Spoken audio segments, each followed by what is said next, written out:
देखिए बेटा, आज का हमारा टॉपिक है सरयू गद्य खंड का अध्याय 16 सीरीज के फूल। इसके लेखक हैं हजारी प्रसाद द्विवेदी। सबसे पहले हम लेखक परिचय आपको बताते हैं। भारतीय संस्कृति, धर्म, दर्शन, इतिहास के व्याख्याता, प्रसिद्ध निबंधकार, उपन्यासकार, आलोचक एवं सफल अध्यापक रहे आचार्य हजारी प्रसाद द्विवेदी का जन्म 1907 को बलिया जिले, उत्तर प्रदेश के बलिया जिले के आरत दुबे का छपरा गांव में हुआ था। इनके पिता का नाम श्री अनमोल द्विवेदी एवं माता का नाम श्री ज्योतिषमती था, श्रीमती ज्योतिषमती। द्विवेदी जी का जो साहित्य संबंधी दृष्टिकोण है वो अत्यंत व्यापक एवं उदार रहा है। ये इनका मानना है कि साहित्य मानव सापेक्ष होना चाहिए, मानव के अनुकूल होना चाहिए। मनुष्य को क्षुद्रता और संकीर्णता से उबार करके साहित्य व्यापक भावभूमि पर प्रतिष्ठित करना उचित होता है। यही साहित्य का उद्देश्य होता है। द्विवेदी जी का कहना है कि साहित्य को मनुष्य की दृष्टि से देखने का जो है पक्ष होना चाहिए। वो भी इसी प्रकार के पक्षपाती थे। केवल वाणी के जाल से, जिसमें केवल अच्छे शब्द, बनावटी शब्दों का प्रयोग किया जाए, ऐसे वाकजाल से वो जो है वो उनका मानना था कि ये जो वाकजाल है वो मनुष्य को दुर्गति और हीनता और परमुखापेक्षिता से बचा न सके, जो उसकी आत्मा को तेजो दीप्त न बना सके, जो हृदय को परदुख कातर और संवेदनशील न बना सके, उसे साहित्य कहने में मुझे संकोच होता है। ऐसा द्विवेदी जी का कहना है। द्विवेदी जी ने जो है आलोचना, निबंध, इतिहास, उपन्यास, संस्कृति आदि विविध क्षेत्रों में अपनी साहित्यिक प्रतिभा का परिचय दिया। इनकी प्रमुख रचनाएं हैं, निबंध है अशोक के फूल, कल्पलता, विचार और वितर्क, कुटज, विचार प्रवाह, आलोक पर। उपन्यास है बाणभट्ट की आत्मकथा, चारु चंद्रलेख, पुनर्नवा, अनामदास का पोथा, आलोचना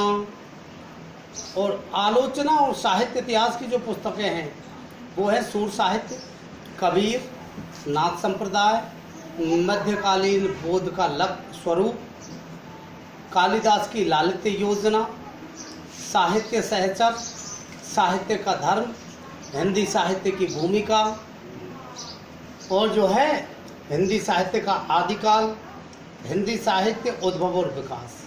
ये इनकी आलोचना और साहित्य के इतिहास से संबंधित रचनाएं हैं। इसके अलावा जो संपादन किया है इन्होंने, वो संपादित ग्रंथ है नाथ सिद्धों की वाणियाँ, संदेश रासक, संक्षिप्त पृथ्वीराज रासो और विश्व भारती। ये जो विश्व भारती है शांति निकेतन पत्रिका संपादन हुआ था इसका।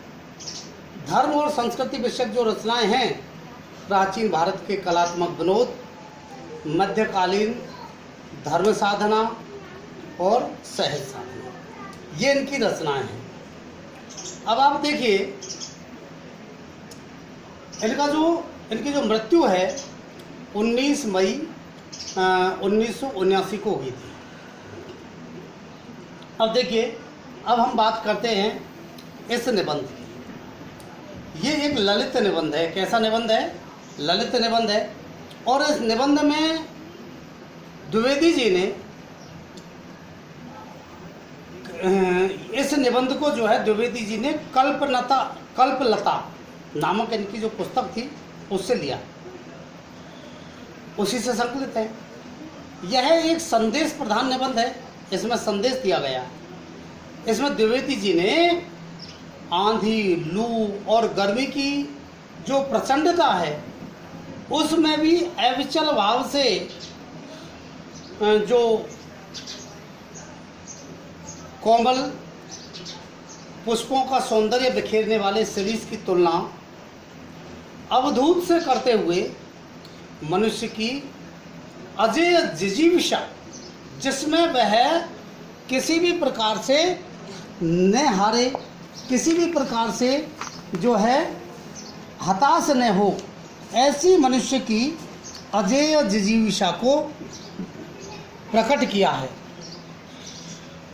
तुमुल कोलाहल संघर्ष के बीच जो धैर्यपूर्वक लोक चिंतन है, लोक चिंतन हित रहकर कार्यशील रहने को महान उद्देश्य के रूप में उन्होंने स्थापित किया है कि कैसी भी परिस्थिति आए, कैसे भी विषम परिस्थिति आए, कैसे भी परेशानी हो, लेकिन मनुष्य को लोक हित चिंतन में लगे रहना चाहिए और निराश नहीं होना चाहिए। लेखक ने शिरीष के माध्यम से इस दार्शनिक सत्य को भी अभिव्यक्त किया है कि मनुष्य को यह समझ लेना चाहिए कि संसार परिवर्तनशील है और परिवर्तन की गति के अनुरूप अपने को ढाल लेना ही अच्छा है। संसार में जैसा परिवर्तन हो रहा है उसकी गति के अनुरूप अपने मनुष्य को ढाल लेना चाहिए अपने आप में। संसार का सत्य यही है कि जो वस्तु एक दिन पल्लवित और पुष्पित हुई है उसका झड़ना भी निश्चित है। मनुष्य को अनासक्त भाव से, आसक्ति नहीं, अनासक्त भाव से जीवन यापन करना चाहिए। दो स्थितियाँ होती हैं। एक तो स्थिति होती है कि मनुष्य आसक्तिपूर्वक कार्य करे, परिवार में आसक्ति, धन में आसक्ति, वासनाओं में आसक्ति। एक कार्य करे अनासक्त भाव से, तो उन्होंने इसी बात को बताने का प्रयास किया कि अनासक्त भाव से जीवन यापन करना चाहिए। जो जितना अनासक्त हो सकता है वह उतना ही अधिक समाज के लिए योगदान दे सकता है। अनासक्ति के साथ साथ फक्कड़ाना मस्ती भी जरूरी है, जैसे फक्कड़ों में होती है। कबीरदास जी ने भी कहा है, कबीर के जो उनका जो फक्कड़ व्यक्तित्व है, उस फक्कड़ व्यक्तित्व की तुलना अवधूत से करने के बाद लेखक गांधी जी को भी इसी श्रेणी में रखते हैं। तो कबीरदास जी ने कहा है, चाह गई चिंता मिटी मनुआ बेपरवाह, जाको कछु न चाहिए बेपसाहन के साथ। ये फक्कड़ाना मस्ती। उनके अनुसार कालिदास भी अनासक्ति जो है कवि थे, इसीलिए कालजयी हो सके। और कालजयी वही व्यक्ति हो सकता है जो अनासक्त होता है, जिसकी आसक्ति नहीं होती। जहाँ आसक्ति होती है वहाँ लोभ होता है, लालच होता है। लोभ लालच होता है वहाँ बेईमानी भी होती है। तो देखिए, अब ये तो इसका सामान्य परिचय था। अब हम आपको इस अध्याय के बारे में बताते हैं। लेखक ने ये जो है इस प्रकार से बात शुरू की है कि जहाँ बैठ करके मैं ये लेख लिख रहा हूँ उसके चारों तरफ जो है शिरीष के फूल हैं, शिरीष के पेड़ हैं, जलती धूप है और धरती ऐसी लगती है जैसे बिना धुआं की आग है। जब तेज धूप पड़ती है तो उसकी तरंगें दूर दूर तक दिखाई देती है, ऐसा लगता है जैसे आग चल रही है। ऐसी जो है धरती निर्धूम अग्निकुंड बनी हुई है। इस अग्निकुंड में भी शिरीष नीचे से ऊपर तक फूलों से लग गया है। इतनी भयंकर गर्मी में कम फूल ही फूलने की जो है हिम्मत करते हैं। कनेर का पेड़ जो वन चंपा होती है, कर्णिका, और आरगवध, अमलतास, ये भी गर्मी में इनके फूल भी खिलते हैं। तो लेखक कहते हैं कि इनकी बात भी मैं भूला नहीं। वे भी आसपास बहुत है, लेकिन शिरीष के साथ आरगवध की तुलना नहीं की जा सकती है। क्यों नहीं की जा सकती है? वह जो है 15-20 दिन के लिए ही फूलता है, बसंत ऋतु के पलाश वृक्ष की भांति। पलाश वृक्ष की, बसंत ऋतु के पलाश वृक्ष की भांति। तो इस प्रकार से कबीरदास को इस तरह 10-15 दिन के लिए लहक उठना पसंद नहीं था। उन्होंने कहा दिन 10 फूला फूल के खंकर भई पलाश। पलाश वृक्ष आप जानते होंगे, आप नहीं जानते हैं तो रूरल लैंग्वेज में अपन की भाषा में छीले का पेड़, छीले के पेड़ को पलाश वृक्ष कहते हैं। उसमें मार्च के महीने में फूल आते हैं, सारे पत्ते झड़ जाते हैं, ये पेड़ बड़ा हो जाता है, उसमें लाल फूल आते हैं ऐसा जैसे अग्नि के अंगारे हों, और वो 10-15 दिन में आकर के फूल और 10-15 दिन में समाप्त हो जाते हैं। तो इस प्रकार से ये 10-15 दिन के लिए फूलना खिलना कबीरदास जी को अच्छा नहीं लगता। यह भी क्या कि 10 दिन फूल करके फिर खंकड़ के खंकड़। फूल है सरीस, लेखक कहते हैं कि फूल है सरीस का। बसंत के आगमन के साथ लहक उठता है और आषाढ़ तक तो निश्चित रूप से मस्त बना रहता है, और मन रम गया तो भरे भादों के साथ भी निर्घात फूलता रहता है। जब उमस से प्राण उबलता रहता है और लू से हृदय सूखता रहता है, एक मात्र ऐसी स्थिति में एक मात्र सरीस जो है कालजयी अवधूत की भांति जीवन की अजेयता का मंत्र प्रचार करता रहता है कि जीवन अजेय है, इसको कोई जीत नहीं सकता, परिस्थितियां नहीं जीत सकती। यद्यपि कवियों की भांति, लेखक कहते हैं कि अन्य कवियों की भांति फूल पत्तों को देख करके मुग्ध होने के लायक हृदय तो विधाता ने नहीं दिया है, लेकिन जब लेखक हैं तो लेखक का हृदय भी में भी कवित्व तो होता ही है। तो वो कहते हैं कि नितांत ठूंठ भी नहीं हूं। सरीस के पुष्प लेखक के मन में थोड़ी हिल्लोल उत्पन्न करते हैं। सरीस के वृक्ष बड़े और छायादार होते हैं। पुराने भारत का जो रईस है, जिन मंगलजनक वृक्षों को अपनी वृक्ष वाटिका की चार दीवारी के पास लगाता था, उनमें से एक सरीस भी है।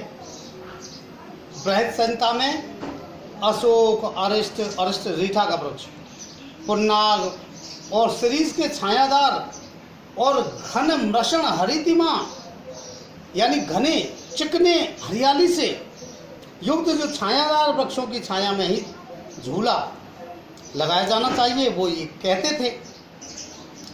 यद्यपि पुराने कवि बकुल, जो मौलसरी का पेड़ होता है, मौलसरी के पेड़ को भी जो है मैं भी ऐसी दौलाओं को लगा देखना चाहते हैं। दौला मतलब झूला, ऐसे झूला लगा हुआ देखना चाहते हैं, क्योंकि मौलसरी का पेड़ भी घनी छाया देता है एकदम।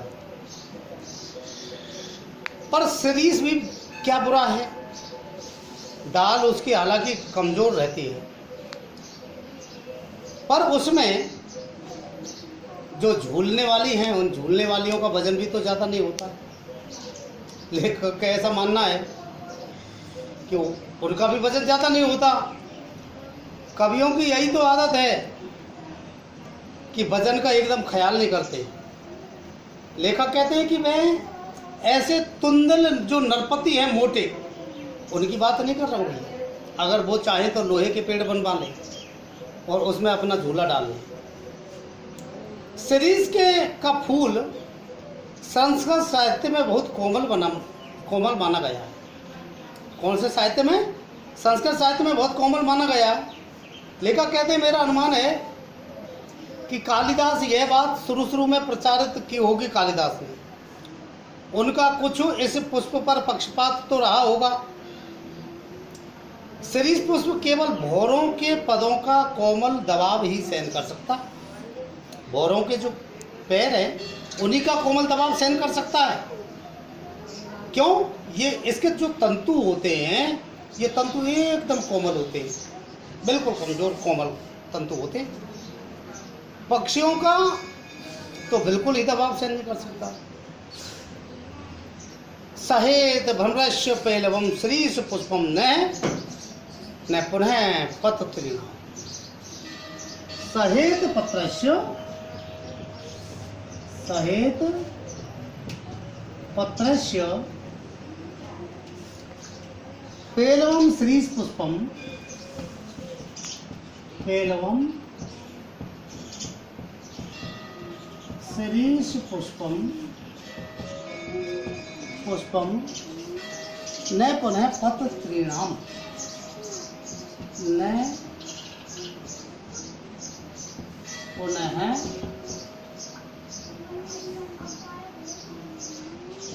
पत्रत्रीणाम।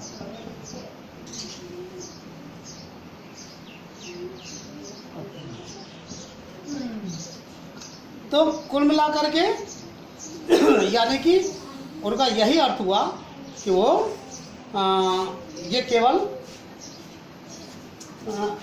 श्रीश का जो पत्र है वो केवल ब्राह्मणों का ही बजट झेल सकता है। अब मैं इतने बड़ी लेखक कहते हैं कि अब मैं इतने बड़ी कवि की बात का कैसे मैं जो है खंडन करूं, और सिर्फ विरोध करने की हिम्मत नहीं होती तब भी बात अलग होती, बल्कि लेखक तो ये कहते हैं कि मेरी विरोध करने की इच्छा भी नहीं होती, तो भी कुछ कम बुरा नहीं था। यहाँ तो इच्छा ही नहीं है लेखक की। खैर, लेखक कहते हैं कि मैं दूसरी बात कर रहा था, श्रीश के फूलों की कोमलता देख करके परवर्ती कवियों ने ये समझ लिया कि इसका सब कुछ कोमल है, लेकिन ये भूल है। इसका जो फल है वो बड़ा सख्त रहता है। इतने मजबूत होते हैं इसके फल कि नए फूलों के निकल आने पर भी स्थान नहीं छोड़ते। जब तक नए फल पत्ते मिल करके और ढकिया करके उन्हें बाहर नहीं कर देते तब तक ये डटे रहते। बसंत के आगमन के समय जब सारी वनस्थली पुष्प पत्र से मरमरित होती रहती है, तब ये श्रीश के पुराने फल जो है बुरी तरह से खड़खड़ाते रहते हैं। लेखक कहते हैं मुझे इनको देख करके उन नेताओं की याद आ जाती है जो किसी प्रकार से जमाने का रुख नहीं पहचानते, और जब तक नई पौध के लोग उन्हें धक्का मार करके नहीं निकाल देते तब तक अपने पद पर जमे रहना चाहते हैं। इसी प्रकार से जो है ऐसे बहुत से नेता हैं जो बिल्कुल बूढ़े हो जाते हैं, गर्दन हिलती रहती है, लेकिन अपने पद को नहीं छोड़ना चाहते नई पीढ़ी के लिए।